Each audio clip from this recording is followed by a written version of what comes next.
this stage so that you don't do much beyond subtle twitching. This is very helpful in preventing you from jumping out your window under the belief that you're skydiving with a parachute.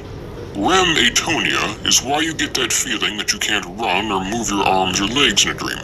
That tends to occur towards the end of dreams, shortly before you wake up, doesn't it? When you're becoming aware of yourself and your surroundings, but aren't quite awake yet.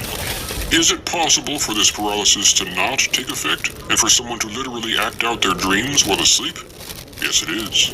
Is the opposite possible? To be awake with this paralysis still in effect? Yes, it is. We'll talk more about those situations later. As the name suggests, the eyes are exempted from this paralysis. As such, when a person's eyes move around during REM sleep, they are quite literally moving in response to dream content, as if they're actually there. For the record, the diaphragm is also exempted, so that you can breathe, because that's important.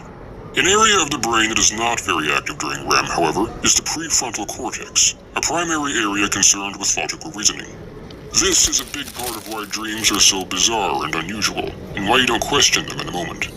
We spend about 20% of our sleep in REM, entering it 4 times throughout the night. Once the first stage of REM is completed, you go back into NREM 1 or 2, maybe even lightly awakening and then going back to sleep, and then the cycle starts over. The time spent in each phase changes throughout the night. In earlier sleep, you tend to spend more time in NREM 3, which is why sleepwalking, talking, night terrors, etc. are more often an early middle of the night thing.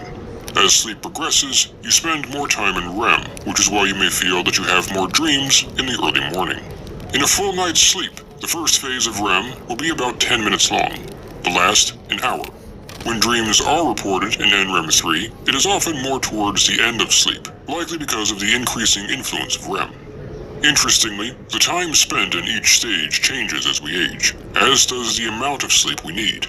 Newborn babies spend about half their time sleeping in REM, which gradually decreases throughout childhood to, as we said, about 20% in adulthood.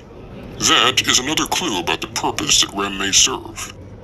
As all of this suggests, most people dream every night, multiple times a night.